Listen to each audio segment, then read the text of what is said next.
Okay, good morning, everyone. Welcome to the DBIA Board of Management meeting, February 9th, 2022. Welcome. And we'll start with the roll call. Annette? Let's see who's here. Barbara Sutherland. Present. Karen Towler. Dwight Rose. Here. Carrie Korfman. Here. Kathy Oden. And Mayor Davis. Okay, great. All right, looking for the approval of the agenda. I have a motion to approve. Kathy, second. Anyone? Thank you, Dwight. Okay. Anyone opposed? None. All right. Declarations of conflict of interest. Okay, seeing none, we'll move on and we'll go to 4.1 and delegations. We have with us this morning, and we welcome Alana Bray and Colleen Double from BDOT, and they're here to tell us a little bit about BDOT and your experience so far this year. Welcome. Go ahead. Good morning. Good morning, everyone. Good early morning to everyone. I hope everyone's had a little coffee. So we are in our second iteration of the Brantford Downtown Outreach Team. Our first one, of course, many of you may be aware, came about because of the BIA and the city of Brantford looking at a pilot project. So our funding right now is through Health Canada. And through Health Canada, we've been able to get 2 years. So we're running until March 2023. And we're looking at next year trying to look at some sustainable funding. So here's to fingers crossed for that. We have been working steadily with a peer support worker, an outreach worker, myself, another outreach worker, and slash supervisor role, and a nurse practitioner. So Health Canada has actually seen, based on our data, to grant us with an extra peer support worker and a part-time nurse because of the amount of concerns we're seeing with our complex population, and because of some of the things that are affecting our operations right now, like COVID, like people moving into different boroughs, just making us more accessible to the population that we work with. So Colleen, I know, had spoken a little bit about our van program. So I'm gonna talk, let Colleen talk a little bit about that, and then I'll jump into some of our data about what we've been doing and what we've been seeing out there. And Colleen and I will just quickly give you an opportunity if you have any questions. Okay. Thank you. Morning, everyone. So we're very fortunate to have a medical bus which travels along with us during our outreach engagements. Right now, the medical bus is, I guess, being repaired. So we've partnered with EMS Services and are using a community paramedic ambulance to do our van outreach. On these engagements, we have myself as the outreach worker, peer support worker, nurse practitioner, and a community paramedic. Right now, we're traveling with the van on Wednesdays. Our first stop starts at 10 a.m. over at Friendship House on Gray Street. We then transition over to Victoria Park. Then we'll move down to Salvation Army, and we end our day by going to 2 meal programs over at Grace Anglican and then the Blessing Center. The purpose of having the medical van with us is for the nurse practitioner or the community paramedic to do things like wound care, medical assessments. The nurse practitioner can prescribe medication, order tests. So it's a great resource for us to have to be able to offer to the community. Excellent. Thank you. Are there any questions? Okay. Seeing none, I have one. only because I was watching news yesterday, and they were talking about homeless or people living rough on the streets, and that. And this was from the States, and noticing that there was a higher number of head injuries in those who are living rough or homeless on the streets. Can you explain that? Have you seen that? So I'm not a medical professional, and that's not part of my data, but I can give you maybe a little insight into what can happen, just based on some of the individuals that we've worked with. So sometimes there can be people trying to get resources from other people who are living on the street. What we found a little bit recently is that some of the risk represented to people can be around human trafficking, and that people can, for lack of better words, can get jumped and be rather hurt in community by people who are looking to victimize other people. So sometimes there are groups coming from other communities who are looking at representing a risk to the safety of the people that we work with. And that's not necessarily from a Brantford lens, that can be from other communities as well. So that's something that we've definitely heard about. Colleen, do you have anything to add in terms of things that you've seen when I haven't been around out there? Yeah, so I have heard reports from clients who are experiencing homelessness that they've been victim of a jumping, and reports of being hit in the head with things like a pipe, while it happens while they're sleeping. That's really my observation on it, but it does happen. We have clients with those injuries. I think too, one of the things that's very interesting, I don't know if anyone in this room has ever had a concussion, but when someone has a concussion, often some of the recommendations medically usually follow the lines of, control, light, noise, rest, those kinds of things. And those can be really, really hard for our clients to be able to do if they're in a congregate living setting or living on the street. So it can be very difficult for them to have a trajectory of recovery that would typically be associated with someone who's housed.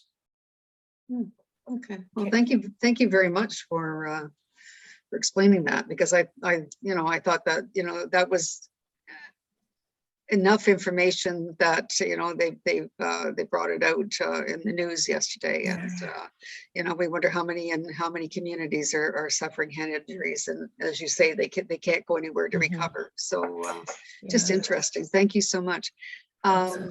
So thank you both for being here. You're more than welcome to stay on with our meeting just to find out what we do.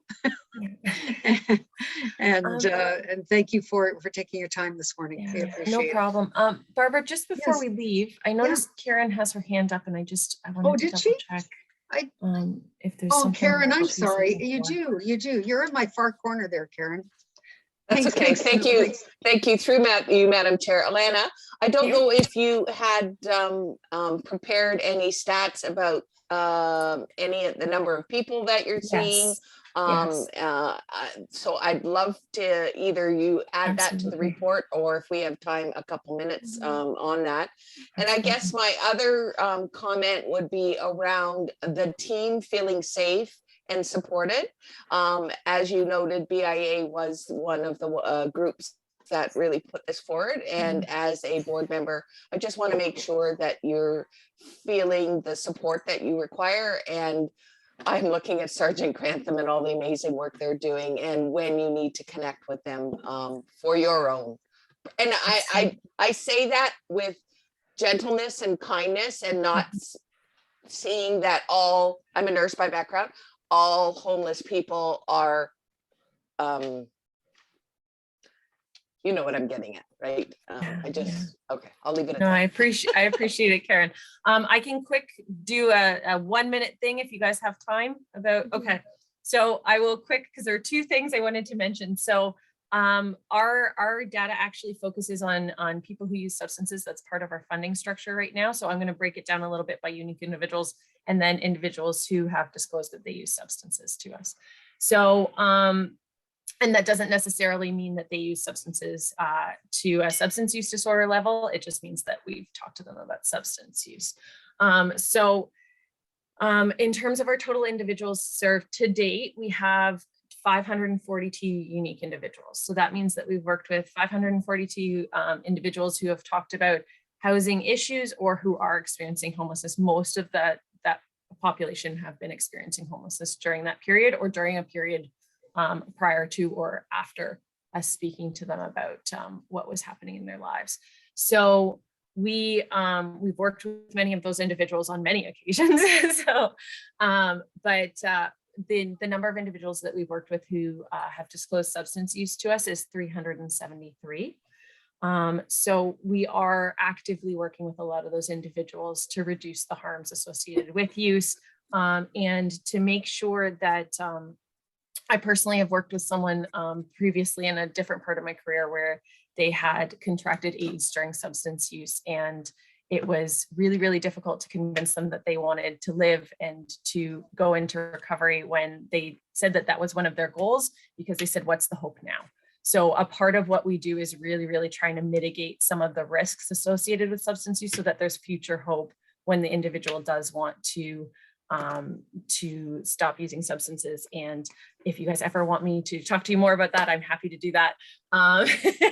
A big part of what we've been doing recently has been towards our end of year, trying to figure out how to use some money that we had. And one of the things that I just wanted to mention really quickly is I'm going to be in touch with you guys soon because I have an upcoming training from a guy who offers it in Toronto that we're paying for. I remember, this is my way of trying to give back to you guys for being a part of the initial BDOT. I remember in initial BDOT, the BIA had wanted some information about how to interact with some of the risks that they were seeing in the downtown core.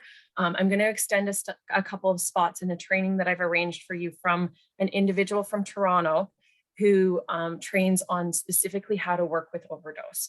So if there is an overdose risk, you would actually have a full CPR AED based training on how to respond appropriately and what you can do to protect yourself.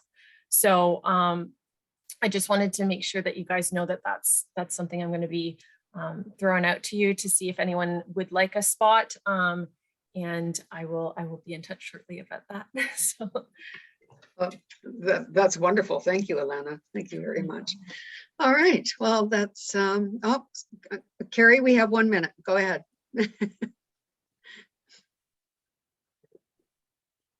Hi. I just wanted to ask, with that, the help with the overdose, will that include administering Narcan? Or? It can, yeah. So it's what he does is actually he provides a backpack with a little ambu bag that protects from COVID transmission. He provides all these things and will provide some Narcan, and it's all about how to use Narcan, when you need to intervene with Narcan, and what you can do to appropriately respond to overdose. It's basically like a little CPR first aid on just overdose. So it's about 3 hours. I've got 4 different times that we're doing it coming up towards the end of this month and the beginning of March. And I just secured the location yesterday. So I'm just trying to roll out the posters today. Excellent. I just have a concern with that. I used to have the Narcan in my restaurant for the staff. And then I had the ambulance guys tell me they would actually rather us not administer the Narcan. And I realized it's a safety risk for my staff, because once you administer the Narcan, a lot of the time they wake up and become violent. So I'm not sure that's something, I know there's mixed views on that, but I've instructed my staff not to administer the Narcan because of that. So I'm wondering if we're putting people in more danger by doing that. Absolutely. I think, so what Narcan can do is it can throw people into withdrawal. And so sometimes people do become rather alert rather quickly. And I think that's probably what the ambulance was indicating, was especially when people become alert rather quickly and are in that state of discomfort where the opioid receptors in their brain lane has been blocked, that can definitely sometimes have people quite upset. So I can understand why they've practiced caution in that regard. I think my intention in offering this training is just if anyone is interested in it, to have the access to it. It's a great resource out of Toronto, and if your perspective from your business and organization is that it's better for your staff not to have that, then that's we're definitely going to respect that choice. I just wanted to make sure you guys knew it was available to you. We've responded to an overdose for our team, and the person did become rather alert rather quickly. And I think sometimes the relationships that we have with people can influence the way that they behave in certain moments. So I can understand that it would be a little scary if you're not comfortable with some of the individuals that we work with. And I think that everybody has to kind of make their own assessment about what's best for their staff. In no way are we trying to, influence anyone's policies. If you guys have a policy that works for you, then definitely I would recommend just continuing on with that. Okay, all right. Again, thank you for coming, and that was valuable, very valuable information. All right, we'll move on to our consent items. Looking to have a motion to approve the minutes of January 12th. Kathy, and seconded by Dwight. All right, all in favor? Yes. All right, thank you. And to accept the report from Annette. Need a motion to accept that. Kathy again, and Dwight again, thank you. Any opposed? Seeing none. Okay. All right, we'll move on to our safety and security survey. Who wants to run with this one? Anyone on my board? Did we lose it? Did we lose? Who did we lose? Did No, you want Karen. a mover and seconder to put it on the floor, and then maybe I can That's what I'm looking for. explain why we're doing it? Okay. Yeah, I just didn't have that. All right, Dwight, you moved that Karen, are you seconding? All right, okay, now we can go ahead, have a discussion. Dwight, would you like to read the recommendation here?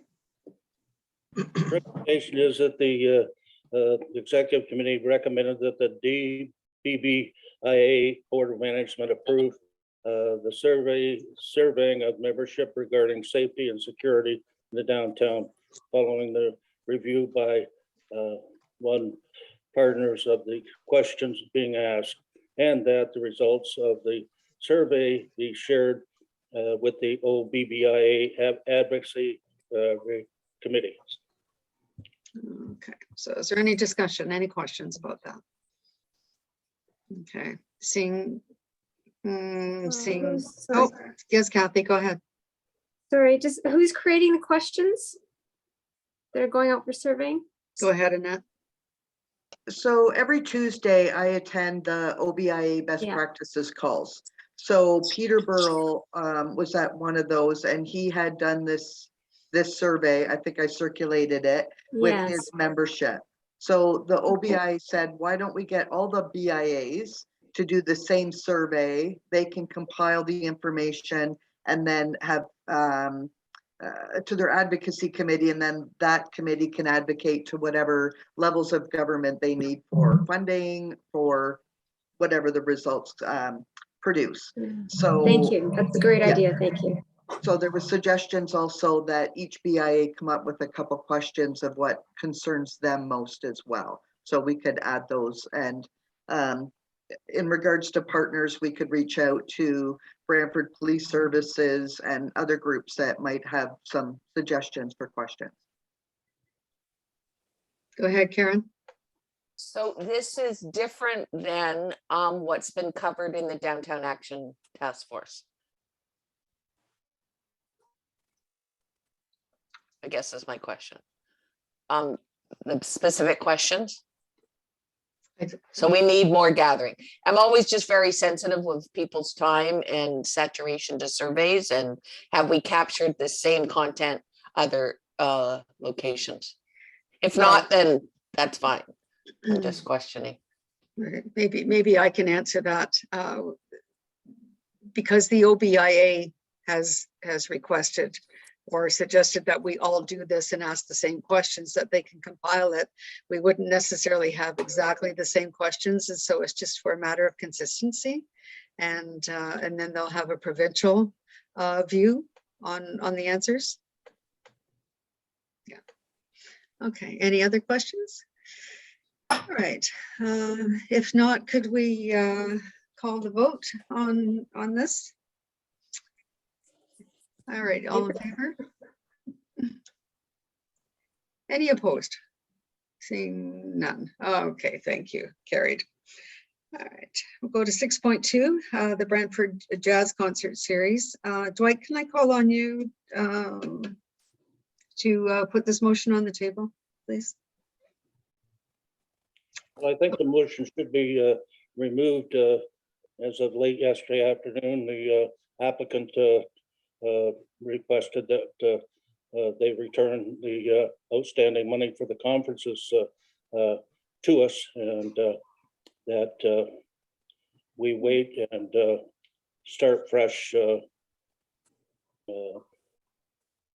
with any new concerts or the jazz festival.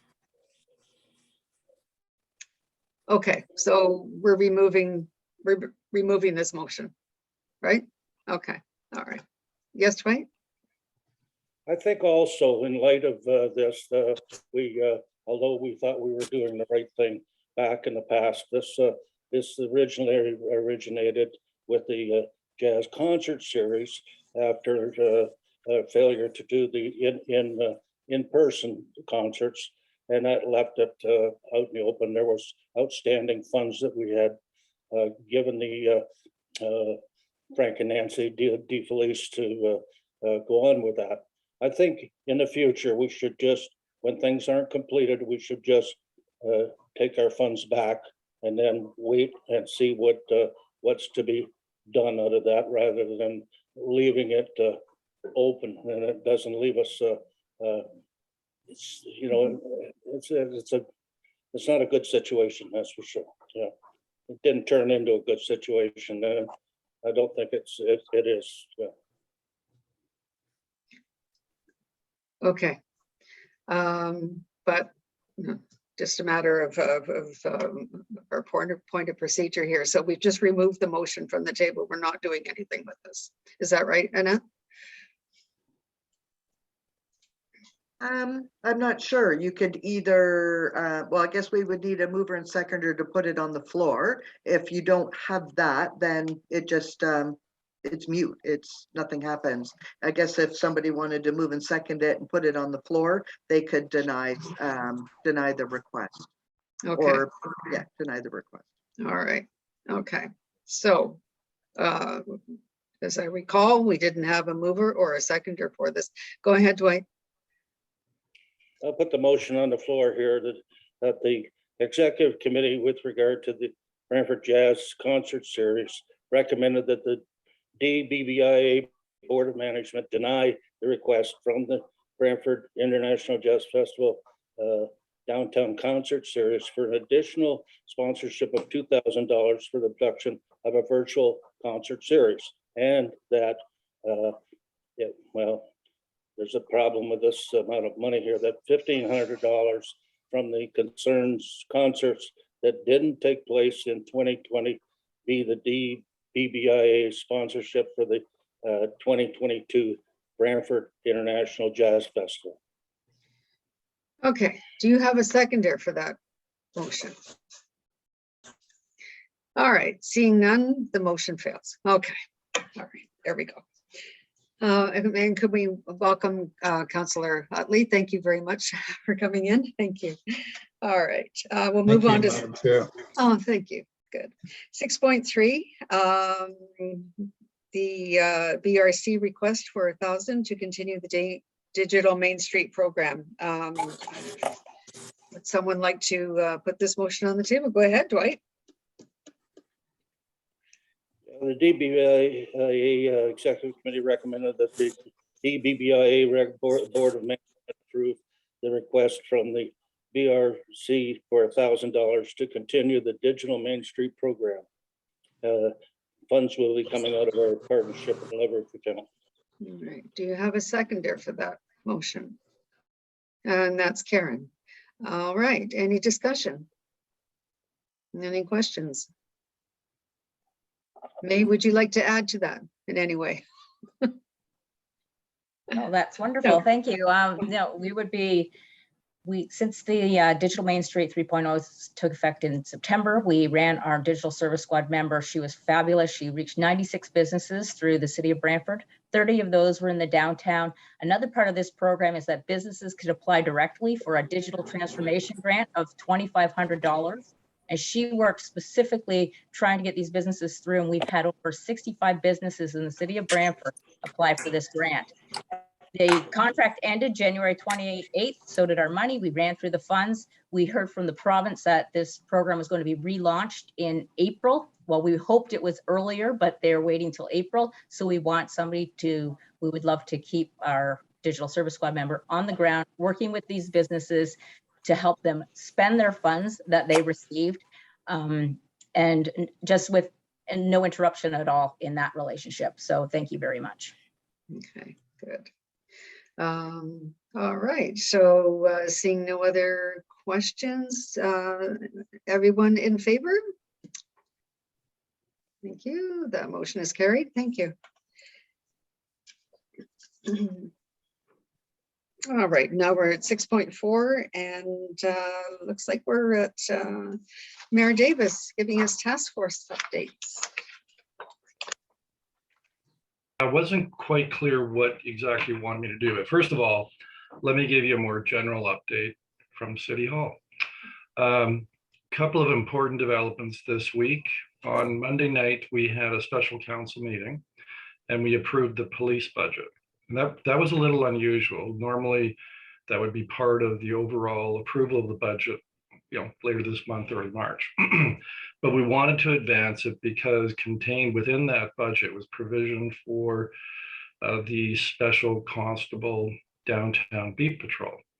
And the thinking is the sooner we approve it, then the sooner police services can begin doing that and getting that up and running, because there's a lag time of getting the hiring and the training and that sort of thing. So we approved it unanimously.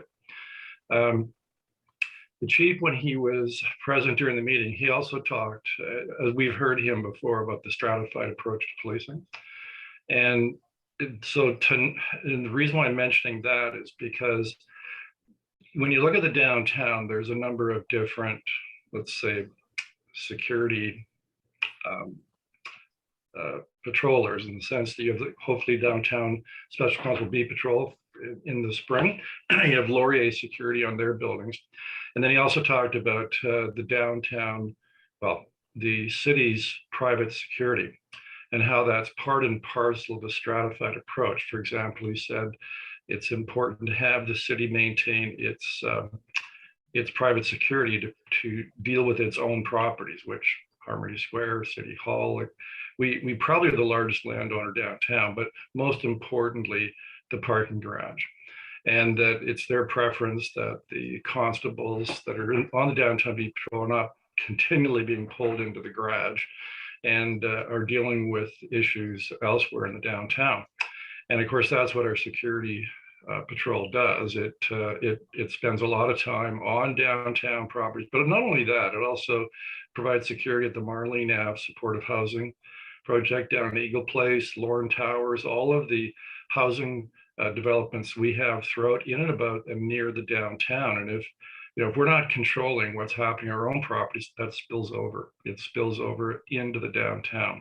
So it's critical to have these different layers of security so each can focus and concentrate on that which they're trained to do and have the legislative authority to deal with. So that will probably come up tonight at a estimates budget committee meeting at City Hall, because it's an unmet need. It's the security service patrol will remain in place until July under the pilot program. And then to continue beyond that, it has to be brought into the operating budget. And so it's what we call an unmet need. It's not part of the standard budget. And it does require special consideration and approval by council. So that comes up tonight at the committee. Logically, it'd be tonight, and we can't be 100% certain. So it's critical that that be approved.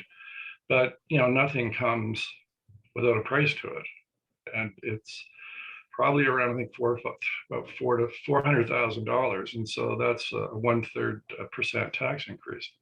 So it's, unless you can find other revenue to pay for it. So, anyways, if you agree that we need a stratified security presence in the downtown, and you think that's important, I certainly think it's important. I know many of my fellow council members do. Then if you know a council member, as you might want to speak to them today, to say that you sure would like to see the downtown, the private security presence of the city to be continued. And that's security presence isn't just downtown. As I said, it goes throughout the city. I mean, focusing on the downtown because where most of our properties are, but throughout the city, it can include some parks that have issues, certainly all the housing developments we have. So it's an important part of the increased security in and about downtown.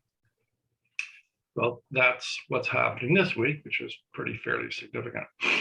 So the Downtown Improvement Task Force, it made some recommendations that a resolution be passed by council in respect to we called it Close the Revolving Door of Justice, that deals with bail reform.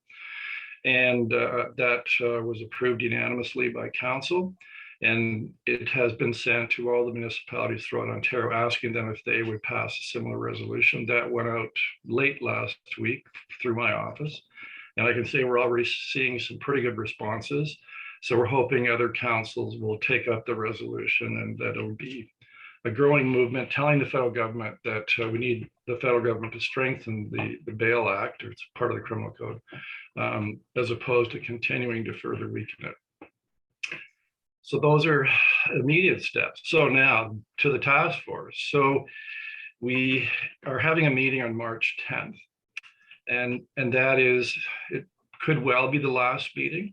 We'll see. But the March 10th meeting is very important because that's where we'll be considering all the recommendations or action steps, a to-do list, so to speak, coming from each of the three working groups.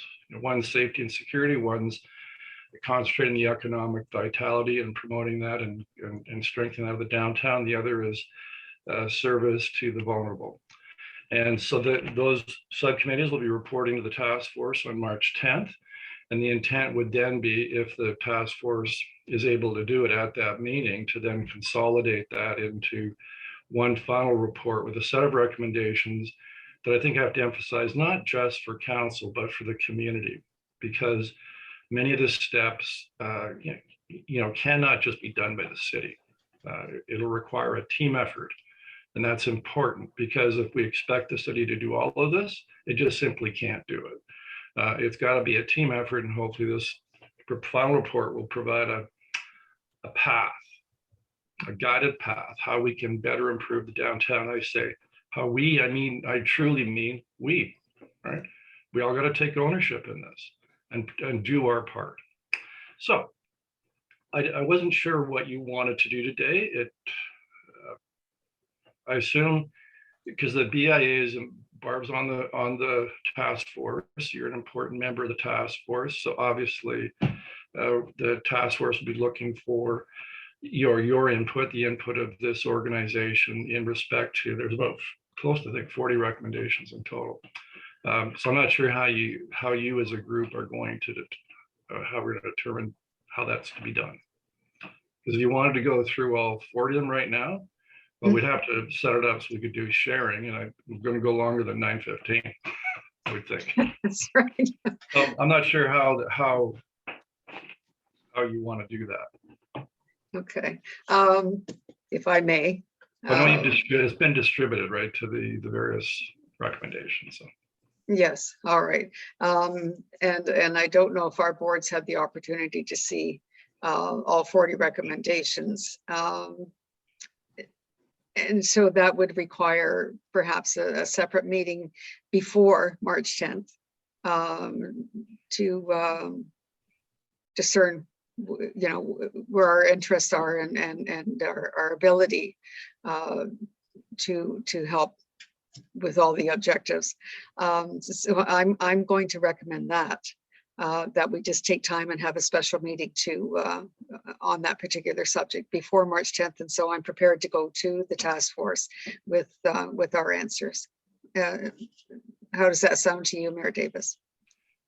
Well, I'm not the leadership of this group, so this group has to determine how it wants to do that. My advice would be, certainly that, because it'd be really hard to do that, in the 10 or 15 minutes allotted to this in the agenda for this monthly board meeting. So, and what I suggest be done is obviously distribute it in advance, try and hopefully get a fairly good attendance, and then probably at that meeting, which I probably still be done virtually, right?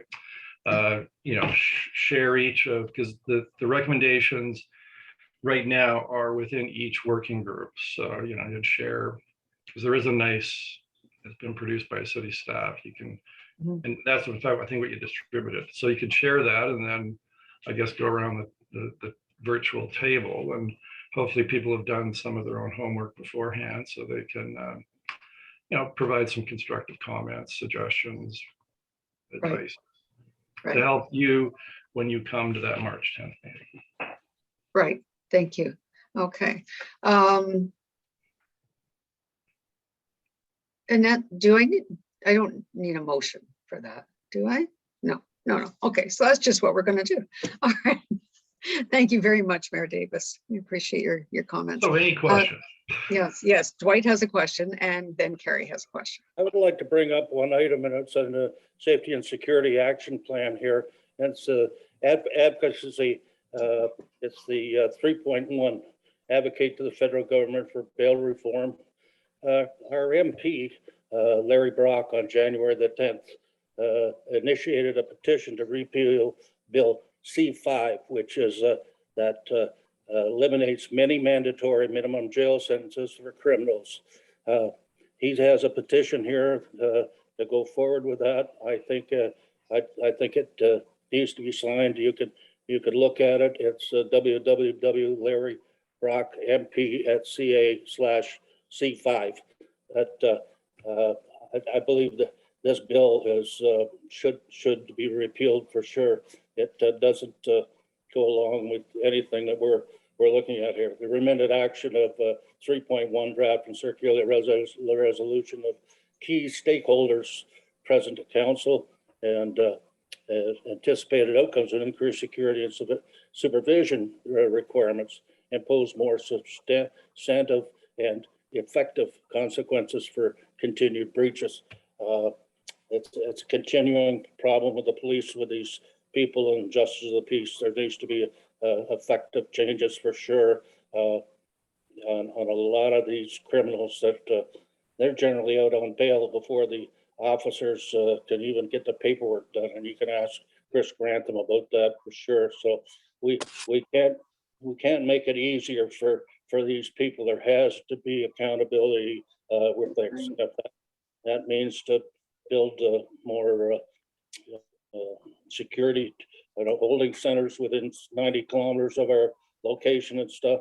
It needs to be done here because you can't have these people just out running around all over. So I believe we should support that repeal with our MP Larry Brock. So. Yeah, thank you, Dwight. Go ahead, Carrie. I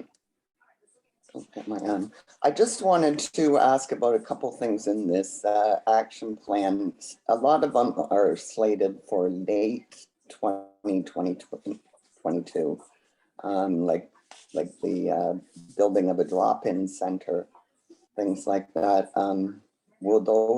Does late 2022 mean it's going to be open for the summer, which is probably a time we need it well, we could use it, of course, in the winter, but I'm hoping by summer, something like that is implemented. Yeah, I'd say this, Carrie, I think you're going too far. You're going a little bit further down the path, because remember this, these are a set of recommendations that go to council, and then council has to decide what to do with them. And a drop-in center is not something normally a city would run. It's something a city might consider contributing to. So that's why I say to think that it goes from task force recommendation to immediate action by the city doesn't quite work that way. I mean, it's got to go to city council. And then let's say, for example, if the city for some reason decided to do that, it would not be done in the summer because there is no money in the budget for it.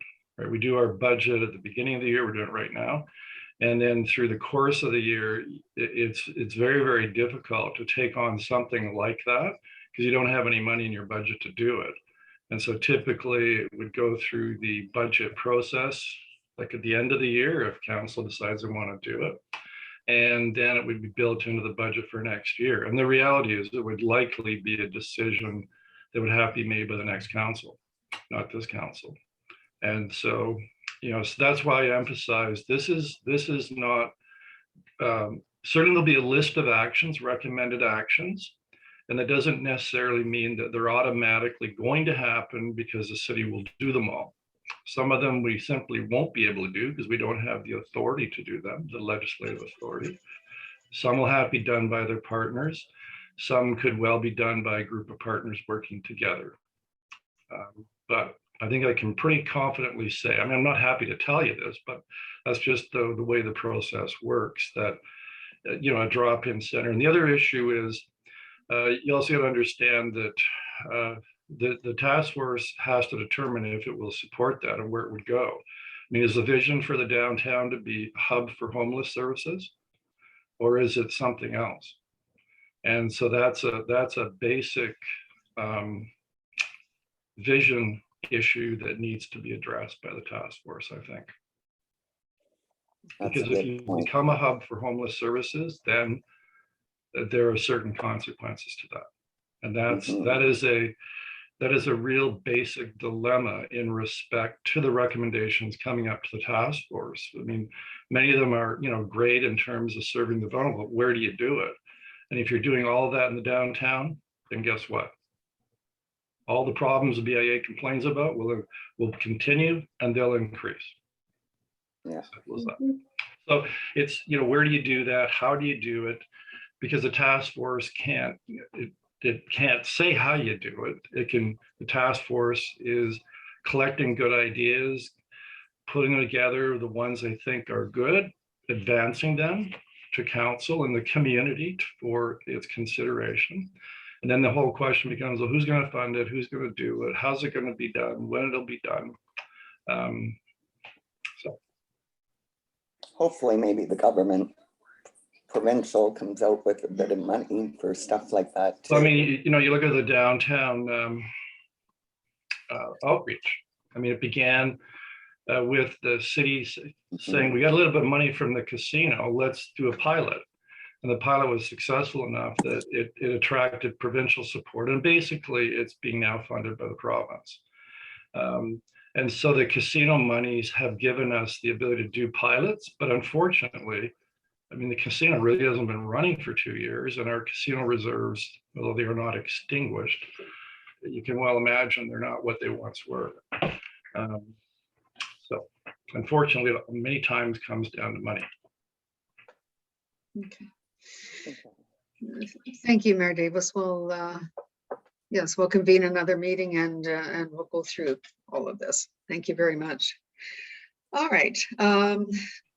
6.5 development updates. You're all welcome to read that and see how we're moving on development. 7.1 Sergeant Chris Grantham, welcome.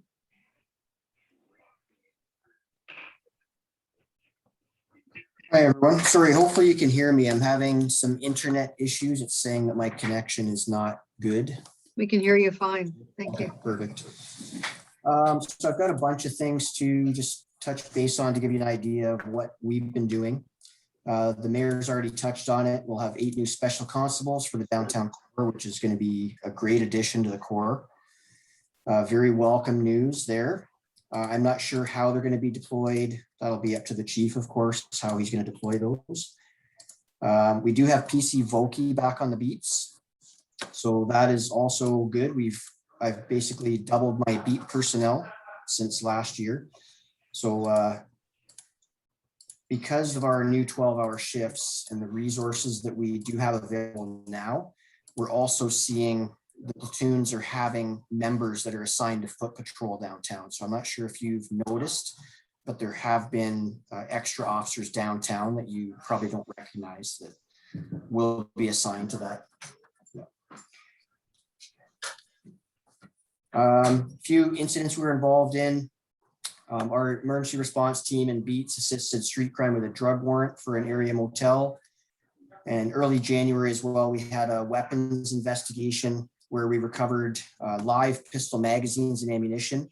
However, only replica firearms, which is concerning because obviously those magazines belong to a firearm that has not been recovered. Also in late January, we had what we call an open air option or assault on a possible armed suspect that had fired off a round inside a residence.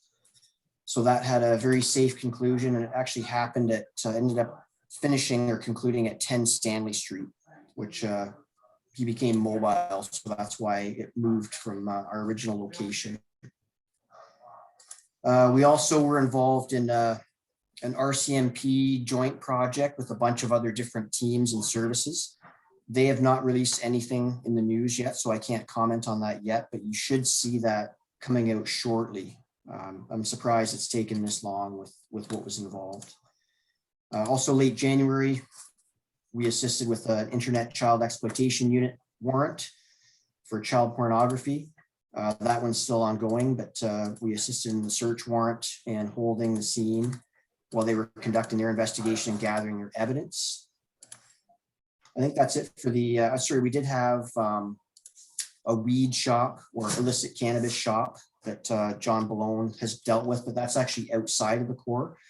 But that's just part of his duties that he's taken on for, our COVID-19 related incidents, as well as all the other AGCO things that he takes on. And I'm sure you read as well about the conclusion of our, if you want to call it, the will graffiti, which has been popping up all over the core. So obviously huge help from the public, from Wilfrid Laurier Special Constable Service and our platoons and beats all working together. And we've laid 27 charges on an individual for that. Because the information hasn't been laid yet, we can't release any names, but you probably guess what his first name is, I would imagine. More information on that. Besides that, I've touched on the 12-hour shifts. We have had a lot of issues in the library. And obviously with the colder weather, it's normal that people are going to be seeking some shelter and some warmth. Obviously not an ideal situation if you have families going in there. So we're trying to step up our patrols inside the library as well. They do have security there as well, which greatly assists, but we've had people that have been trespassed numerous times that just keep kind of sneaking in there. We've noticed there's been kind of a decrease with our homeless persons. And I've been told that a lot of them were assisted with some accommodations on a temporary basis and area hotels and everything. So we have seen kind of a drop. We still have a few our little tent cities that are popping up here and there that we're kind of monitoring, and John's working with bylaw with that as well.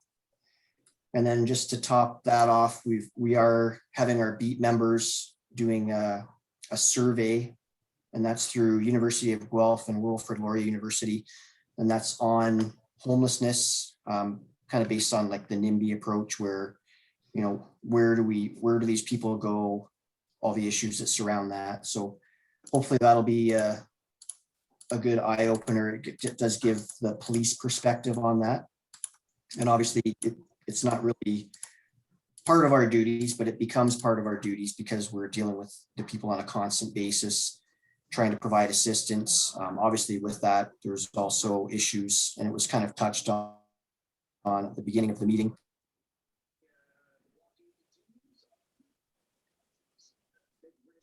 Oh, okay. I don't know if we've lost Sergeant Grantham or he's just frozen. We may You have know, you have lost. people getting Oh, there you go. over property. Some of the people get very, yes. Sorry, can you guys still hear me? Yeah, it's intermittent now, Chris. Okay. Yeah, it's saying that my internet connection is unstable. Maybe the service hasn't paid for our internet bill or something. Okay. And then just to think one more thing, and I've already touched on this a number of times, but I wish I could have 5 John Ballones downtown. Guy, he knows everybody down there. I'm sure you guys have dealt with him on numerous occasions. He, one day, this was just in the end of January, on a day that I was working with him. Sorry, can you guys still hear me? Yes. Okay. We had 5 arrests in one day for beats. So he had 4 and then I had 1, and I usually I'm not supposed to really get into arrests and stuff. It's not my position as a supervisor, but they were right there in front of the library. So it's something we're not going to just ignore, kind of thing. So, but again, it's already been touched on by the mayor. Bill C-75 kind of ties our hands on that. So all but 1 were released from custody soon after. And again, you know, John was tied up on a number of hours just doing the paperwork associated to the arrest after the fact. So, but as always, we're out there, we're trying to do these arrests, we're trying to get things going and trying to make the patrols when we can. And hopefully you guys are seeing some results from our 12-hour shifts with giving us the extra resources downtown. I think that's all I have for you guys, unless there's any questions. That's great, Chris. Any questions of Sergeant Grantham? Oh, looks like Carrie has one. Okay. I was just wondering, the letter that the city has sent or is going to send, are you involved or is the police involved in that? Maybe the mayor can answer that as well. Are they sending a letter of support for that request for the bail reform? So what just because the city asks, the federal government doesn't jump, right? And this federal government, they're ideologically driven to a certain viewpoint when it comes to the criminal justice system and criminal law, much different than the previous government. And so it does almost depend to some degree on what your outlook is on justice. And but anyway, so so you need to convince the federal government that you should do this. And a federal government, like any other government, they react to pressure and lobbying, and not just from one city. It's got to come from, you know, good cross section of a province. So realizing that, what we decided to do, the safety and security subgroup, was let's get our council to pass a resolution. There's actually 2 of them. One's directed to the provincial government regarding the resources because the provincial government is in charge of the system of incarceration that is in regards to bail, those being held on bail. And then also the federal government to change the act that Sergeant Grantham referred to. We just call it the Bail Law Reform Act.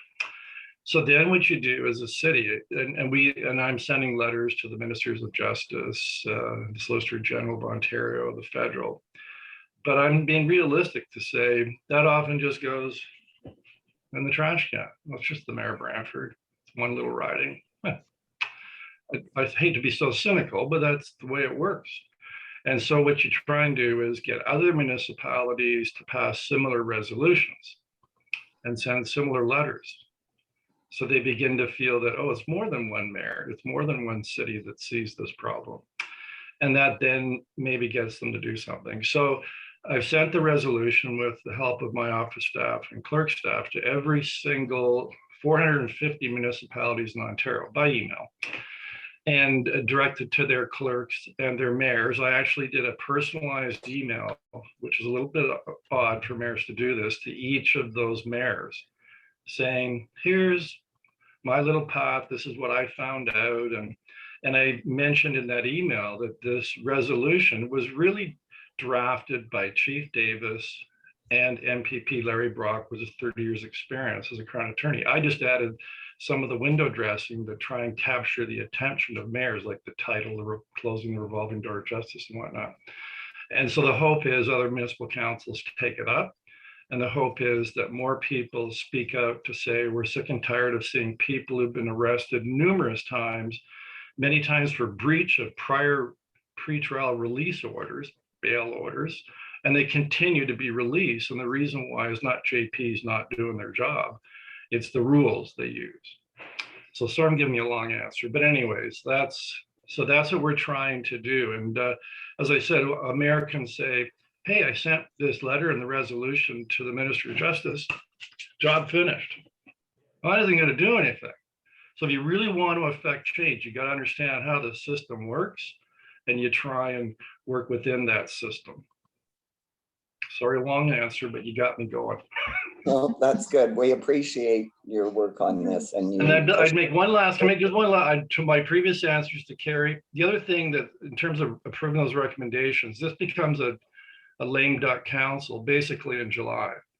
And that's because of the municipal election in October. And so there's a 6-month period from July to December where really nothing of any substance other than emergency situations can really be done by this council. There's limits in municipal act on what you can spend and what you can do. So that's another impediment. Okay. Annette had a question. Not a question. I sent the letter to the OBIA to include in their newsletter, and they have over 260 members, and they'll be encouraging other BIAs to send letters and support what Brantford's doing. Yeah, so what I'll do in that is, so I did a personalized email, because when you read the resolution, it's kind of technical. It's parliamentary language. It doesn't really tell a story. It doesn't speak to people. I think my email, I'll say with a little bit of pride, I think it does that. And so I can send that to you, and it's, you know, it might help you. All right, yeah, that's wonderful. Good discussion. And thank you so much, Mayor Davis, and thank you so much, Chris, for all you do and for your input. We appreciate it. All right, we'll move on to Karen and update from Conestoga. Hello, everyone. Yes, we're excited to announce that as of Monday, February 7th, there's been a staggered return to campus for some Conestoga students, particularly in Brantford. We're looking at starting with about 70 or 80 students, and then a more wholesome return as of March 7th, following, of course, very strict guidelines with masking. Everyone is double vaxxed who is either an employee at Conestoga or a student. Otherwise, you are not an employee or a student at Conestoga, and that's at all 9 of our campuses. There will be mask protocols in place for everyone on campus as well. I have been tasked with a very exciting opportunity in developing a strategic growth plan for Conestoga School of Business Brantford, because we have gone to a hybrid delivery where it will continue post-pandemic, where it's a combination of face-to-face delivery and online for courses, which gives more opportunity for physical space and for growth. So I actually will be tapping many individuals sitting in front of me right now around being involved in some of that growth plan. The growth will include existing programs and also developing new programs. And I see some expertise in front of me that can help in the development of some of our new ideas for new programming. And I guess that's about it for today, Okay. unless thank- there's any questions. All right, thank you. Thank you, Karen. Shaylin's not with us today from Laurier, is she? No, but we do have Megan McDonald, who is a student at Laurier, as I understand, and with the leaders on board. And so, Megan, I don't know if you have a couple of words to say about your experience about leaders on board.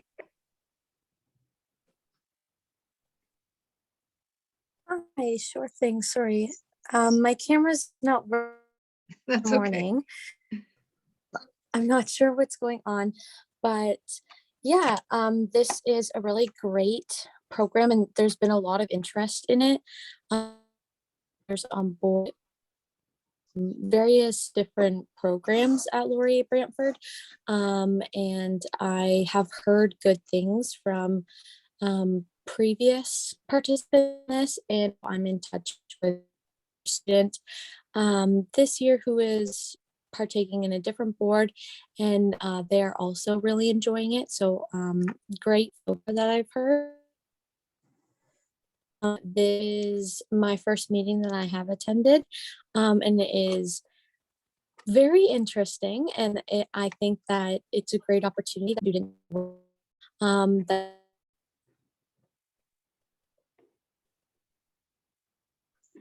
Thank you, Megan. Sorry, you cut out there at the end and just a little bit of difficulty there, but we welcome you to our board as an observer, and anytime that you want to contribute, let Annette know, and we'll put you back on the agenda. But thank you for attending. All right, now we're back to City Council updates. Is there anything more that Mayor Davis or Councillor John Utley would like to update? Yes, Councillor Utley, go ahead. Thank you, Madam Chair. I just want to give you a heads up. And by the way, good morning, everybody. I'll be introducing a resolution in the next couple of weeks for cigarette butts. I think we all agree that they are so unsightly and they do a lot of damage to our environment, and also clog up the city's water treatment plant sometimes when they get washed into the sewer system. So I just want to give you a heads up on that. I'd certainly like to get, I think it's absolutely key to have input from the BIA, and not just the downtown, but this is citywide. There are more and more communities and cities around the world that are of the opinion that there are trillions of cigarette butts, trillions, that get discarded across the globe, and they're sure not good for our environment. So I just want to do a little bit of research, learn from what other cities and countries are doing, and then try and adopt those in our community. It would take, this is a big cultural change. I think any of us that have smoked, it was just natural to flick your cigarette butt anywhere. That's just the way it was. So, but we've got to change, and it'll take some years to change certain people's habits. But I think we need to put some of the onus on businesses that, like I use bars as one example, where you often see people outside having a good old puff and then discarding their cigarette butt on the sidewalk. So I just want to throw that out there, give you a heads up on that. And when it comes to council, I'll be certainly asking, including the BIA, in getting your input to solutions. Thank you, Madam Chair. I don't have all the questions, but other than say, Barbara and Annette, I send you a weekly edition of Little Land for your members, and it's there almost every week. about cigarette butts. So I think we is an opportunity for us to play our part. Thank you, Madam Chair. Thank you, Councillor Utley. Mayor Davis, did you have anything else from the city? I think I've said enough this morning. Okay, thank you. We appreciate it. All right, we'll move on to May. Welcome. Thank you, Barb. We have the BRC has pulled together their numbers for 2021 for their year-end report, and it's great to see so much interest in business, even with the upheaval for small businesses. We had over 5,100 inquiries last year at the BRC, and this is for us doing business very differently. We have been online and at home most of the time. We stepped back into the office, and it was a very different office because we're at the new City Hall, which is wonderful. But 5,100 people contacted us. We met with 416 business owners or people who are interested in entrepreneurship, and that's most of those were by video. We actually hosted 72 workshops and had 1,200 people attend, and that's not just sign up, like they were actually on the screen. So we were very pleased with that. And this has resulted in like 107 business started and 177 jobs created. So we're really pleased with those numbers. Last week, we had our last grant committee meeting for our Starter Company Plus people. We had 4 fantastic grant applicants who were all approved. And as I mentioned in our last meeting, the Business Resource Center has been approved, and we're entering into a new 2-year agreement with the ministry. So we're pleased with that. And also Starter Company Plus, that is the $5,000 grant for businesses who are full-time business or you're expanding your business. And we put those people in front of a grant committee. It's kind of like Dragon's Den. And I'd look to anybody who's interested in sitting on that committee. We're always looking for people and for mentorship relationships with our new business owners. So just think about it. They meet every 6 weeks or so. Okay, so that's going to be starting up in April again. Summer Company Program applications are open. Once again, all these programs, this is a fabulous one. In fact, for these 2 programs, sometime I'm going to do Where Are They Now? Because we have had fabulous business people who've made a big difference to the city of Brantford and the county of Brant and the counties around us. And they've started through some of these programs. So Summer Company students between 15 and 29 who are going back to school. Last year we had a group of 10, and that was all done, most of it was virtual, and just a fantastic group. 15 to 29, training, mentoring, and a grant of up to $3,000. And the other big one that we're working on, the BRC is partnering with Ladies Who Lead in Cornerstone Capital to bring Arlene Dickinson to the Sanderson Center. We've had to postpone this many times, and we are postponing it again. We thought everything would be great in March. No, it's not. So it's going to be postponed till May 26th, and hopefully it's all opened up. Tickets are on sale, and this is part of our mandate at the BRC is to host events for business owners. And we look at this one as not just hosting an event for people attending, but bringing people into the downtown core. So if you're interested, go buy your ticket. It's going to be a fabulous event. Thank you. Excellent. Thank you. Are there any questions of May? Go ahead, Karen. My sincere apologies. I should also say about that event with Arlene Dickinson, Conestoga School of Business is sponsoring it as well. So we're very excited to be part of it. And we have, I believe, over 8 administrators attending the event. Unfortunately, not till May, but thank you, May. Excellent. Excellent. Thank you very much. Go ahead, Jennifer. Good morning, everybody. Okay, we had our first skating party in Harmony on Friday, and it was a huge hit. Thanks to Carrie for the hot chocolate. We sold out, not sold out, but we gave it all away. We ran out just in time for 8 o'clock, and we had about 60 people attend. It is pre-registration, but the vibe was very positive in the downtown. We're working on all of our summer programming, and we're so excited to bring it back. Movies, music, character meet and greets, roller skating, it's coming back. So we're looking forward to having some more positive vibes in the downtown this summer.